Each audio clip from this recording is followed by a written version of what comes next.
scan shows a 24-week-old fetus opening and closing her eyes.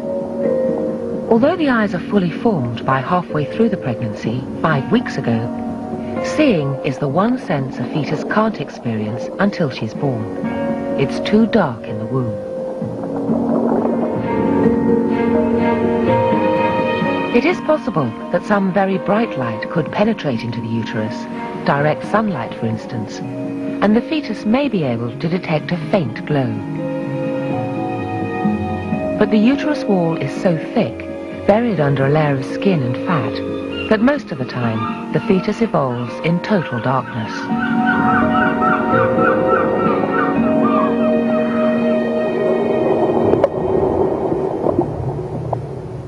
There may be nothing to see, but opening and closing in this way helps the fetus develop the blinking reflex, a reflex that stays with us for life, protecting our eyes from foreign objects, keeping them moist, and shielding them from bright light.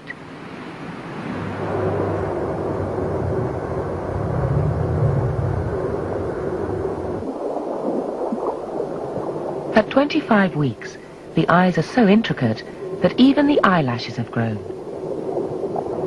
But there is one detail that may not fully develop, however much time the fetus spends inside the womb: the color of the eyes.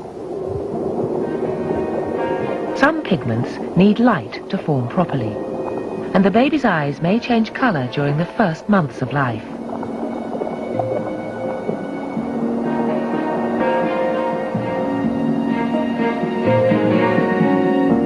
Babies of Asian or African descent will usually be born with dark brown or dark grey eyes that mature to deep brown or black.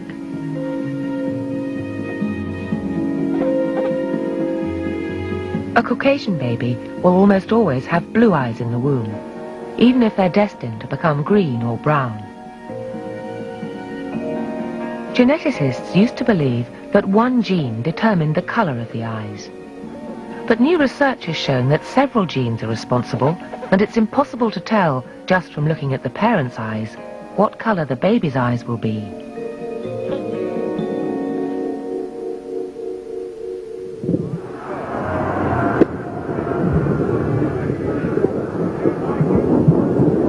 Perhaps the most keenly developed of all the fetal senses is hearing.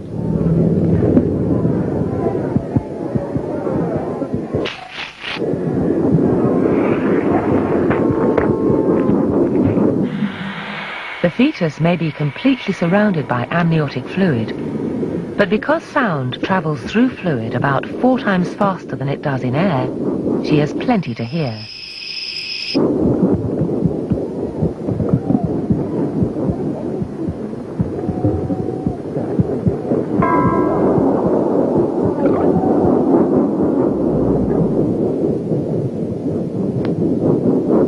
The first sounds the fetus heard, as her ears started picking up vibrations at 13 weeks, were the gurgles and rumbles made by the mother's body.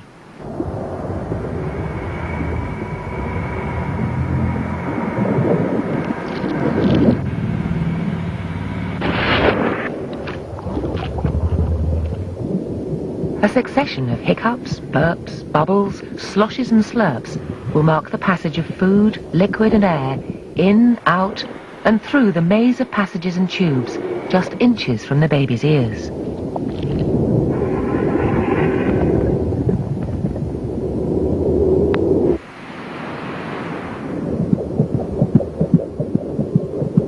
The fetus too makes her own noises as she kicks and swishes in the amniotic fluid. She will also hear the competing thuds of heartbeats, her own racing at twice the speed of her mother's, both her constant companions through her time in the womb.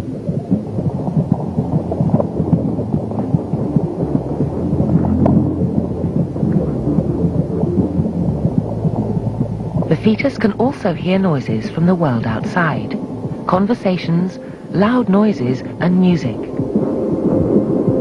The walls of the womb, together with the abdomen, act as a filter to most of the high frequencies. All sounds will reach the fetus distorted, but higher sounds will be more muffled. only the lower bass notes of a piece of music will have much impact.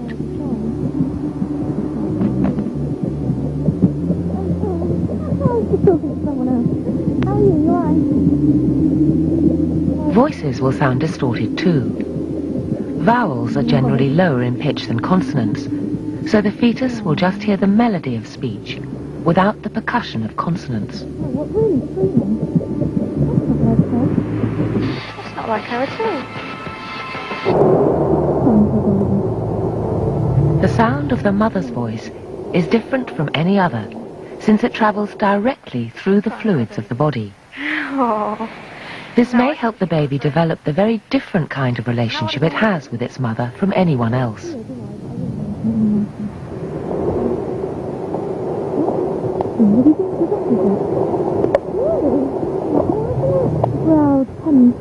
Excellent. Good luck. See you later. Bye. Hey, Clara, give us a hand. Other voices, like the father's, must pass through air, then fluid, and may not cut through the general background noise.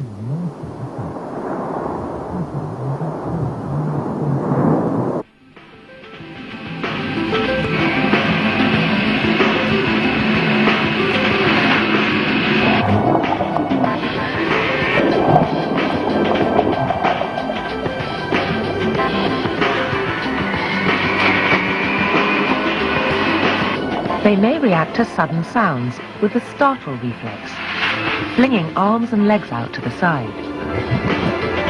The startle reflex is thought to have originated at a time when we were more at risk of being eaten. A sudden noise or touch from a predator will trigger the reflex and cause the arms to fling out to the side in what may be an attempt at self-preservation.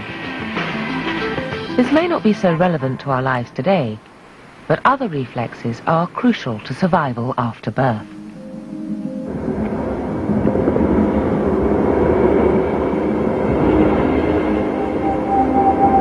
In this 4D image, the fetus is swallowing amniotic fluid, and during this trimester, she will swallow up to ½ a litre of fluid every day. By swallowing amniotic fluid, the fetus helps maintain the fluid balance in the womb. It also helps her digestive system develop properly.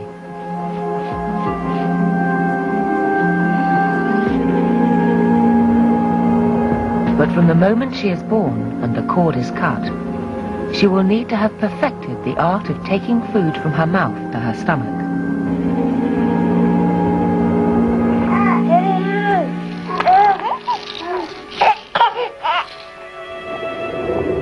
Alongside swallowing, one of the most important reflexes to have perfected before birth is sucking. Anything vaguely nipple-sized that comes close to her mouth will trigger her attempts at the sucking reflex. This fetus, aged 25 weeks, first sucked its thumb at about 11 weeks, at which time it may already have begun to develop a lifelong preference for one hand or the other. Ultrasound scans have shown that as soon as thumb sucking begins, a fetus tends to show a clear preference for either the left or right thumb. This left or right-handedness will stay with it for life, something previously thought to kick in only when a child is 3 or 4 years old.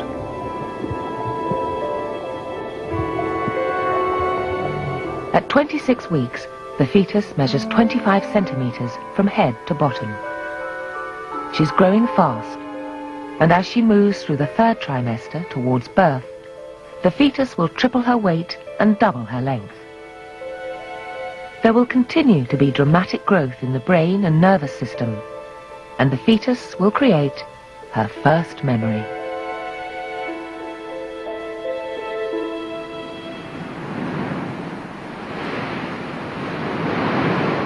By week 26, it may just be possible to hear the fetal